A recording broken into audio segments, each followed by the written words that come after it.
I've been thinking too much today. And then I asked myself, who is the I that's doing the thinking? And who is the one listening to the thoughts? And whoever observes both of them, that would be me, right? But then who is observing the observer?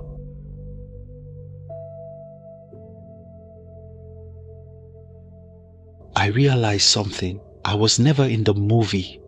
I was watching it. The question is, who is the one watching?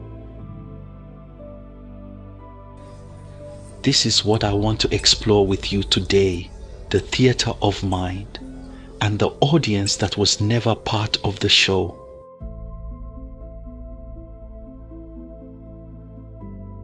Let's start with what we all experience.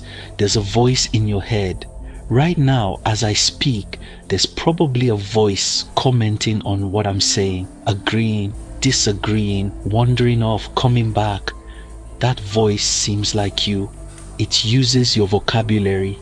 It knows your history. It has your preferences. But here's the first question. If you can hear the voice, who is listening? Think about it. There's the voice that speaks. That's the thinker. There's something that receives the voice. That's the listener. And if you step back far enough, there's something that notices both the speaking and the listening. That's the observer.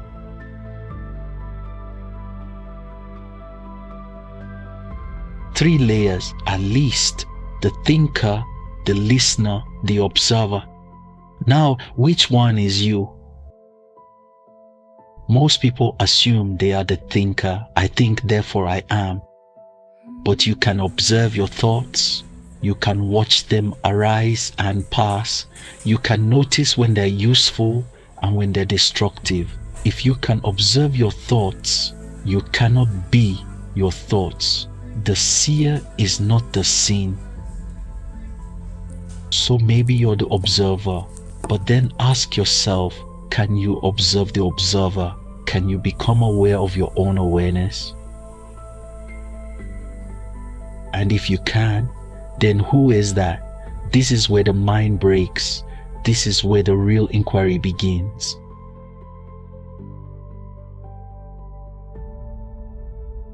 For most of my life, I treated my mind like a courtroom, and I was always on trial.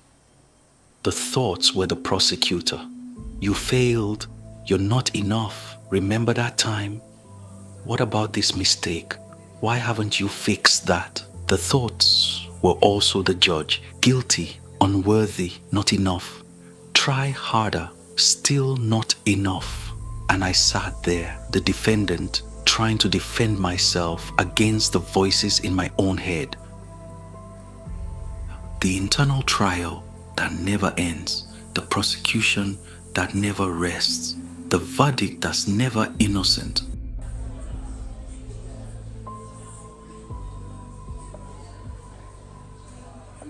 But here's what I realized. I was never in the courtroom. I was watching it from outside. The trial was a play, a drama, a movie projected on the screen of awareness. And I, the real I, was the space in which the courtroom appeared. The prosecutor is not real, it's a voice. The judge is not real, it's a voice. The defendant is not real, it's an idea of who I think I am. And the courtroom itself, it only exists when I believe in it. The moment you see that you are never on trial, the whole thing collapses. Not because you fought it, not because you won the case, but because you realize you were never a participant. You were the audience. And the audience can leave the theater whenever they want.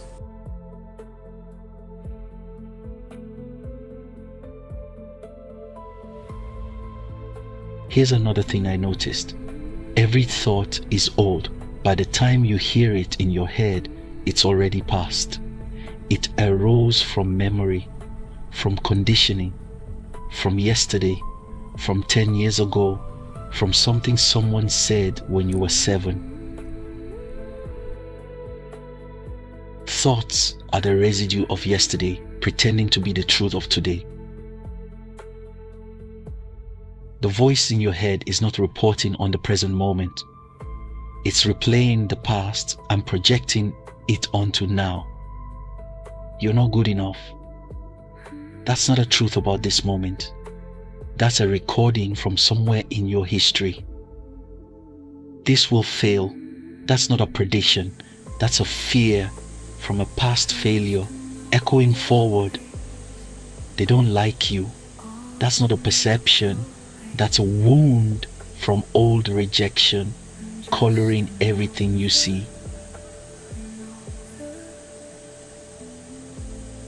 The present moment is silent. Have you ever noticed that? When you are fully, completely here, not thinking about the past or the future, there is silence, there is awareness, there is aliveness, there is experience, but there is no voice. The voice only speaks about what was or what might be. It has nothing to say about now, because now doesn't need narration. Now is directly experienced.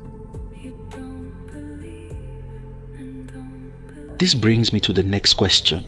Is the narrator the author?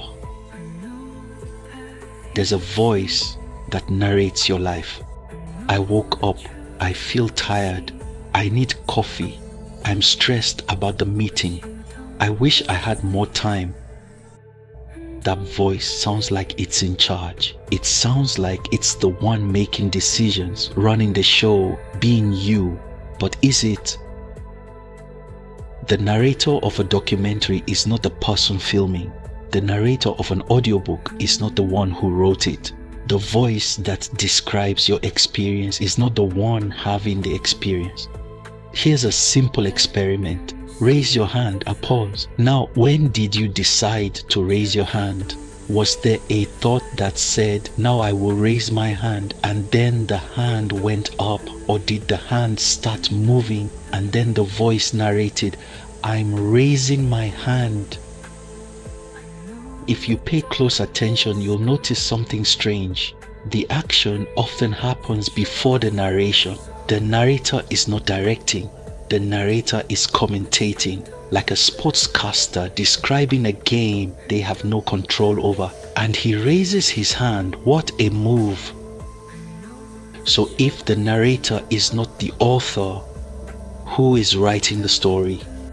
Who is making the decisions before the voice takes credit for them? Maybe there is no author. Maybe life is living itself. Maybe you're not the doer, but the space in which doing happens. So how do we live with this? How do we relate to the voices without being controlled by them? How do I listen without resistance and judgment, but with the same gentle curiosity I have for watching birds sing? You don't fight with birds. You don't argue with their song. You don't take it personally. You don't believe that the bird is telling you the truth about who you are. You just watch, listen, notice. There's a bird. It's singing. Interesting. What if you could do that with your thoughts? There's a voice. It's saying I'm not enough. Interesting. There's a voice. It's predicting failure. Interesting. There's a voice. It's remembering a painful moment. Interesting. Not believing, not fighting, not running, just noticing. The way you'd notice clouds passing, the way you'd notice waves on a shore, the way you'd notice birds singing. This is not suppression. You're not pushing the thoughts away. This is not indulgence. You're not following them into their stories. This is witnessing. You're the sky, and the thoughts are weather. Weather comes, weather goes, the sky remains. Now we go even deeper. Before the voice speaks, there is knowing. Before you think I am sad, there is already the experience of sadness. Before you think I am afraid, the fear is already present in the body. Before you think this is beautiful, the beauty has already been perceived. Thought is always late to the party. Language arrives after experience. The word is not the thing. The menu is not the meal. There is a knowing that exists before language, a direct perception, an immediate awareness. This is what you were before you were told who to be. This is what you are beneath all the narration. A newborn baby knows hunger without the word hungry. A dog knows joy without the concept happiness. Life knows itself without needing to describe itself. And you, beneath all the thinking, beneath all the narration, beneath all the stories, you are that knowing, not the words about experience, the experience itself, not the thought I am, the simple fact of being. This is what mystics point to when they talk about enlightenment. It's not something you achieve, it's something you already are, hidden in plain sight, obscured only by the constant narration that claims to be you. So how do you transcend the ego? First, let's define it. The ego is not a thing. It's not a part of your brain. It's not a demon to be killed. The ego is the process of identification with thought. Every time you believe a thought is you, that's ego. Every time you take a story personally, that's ego. Every time you defend a mental position as if your life depends on it, that's ego. The ego is not the enemy.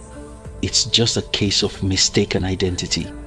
You thought you were the voice. You're not. You thought you were the story. You're not. You thought you were the character. You're the audience. Transcending the ego doesn't mean destroying it. It means seeing through it. The way you see through a magic trick once you know how it works. The magician is still performing, but you're no longer fooled. The voice will keep talking.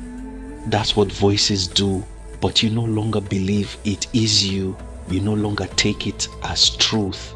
You no longer fight with it or follow it blindly. You watch, you listen, you smile. There's the ego again, doing its thing. And in that watching, in that gentle, curious observation, you discover what you really are, the awareness in which ego appears, the space in which all thoughts arise and dissolve, the silence beneath the noise, the knowing before the words. So who is watching the watcher? Maybe it's the wrong question. Maybe the watcher doesn't need to be watched. Maybe awareness is not an object to be found. Maybe you are the finding itself. I was never in the movie, I was watching it. And the moment I realized that, I was free. Not free from thoughts, they still arise. Not free from pain, it still visits. Not free from the courtroom, it still tries to convene, but free from the belief that I was ever on trial. Free from the identification that made it feel real. Free to watch the whole show with curiosity instead of terror. You're not your thoughts. You are the space in which thoughts appear. You are not the story.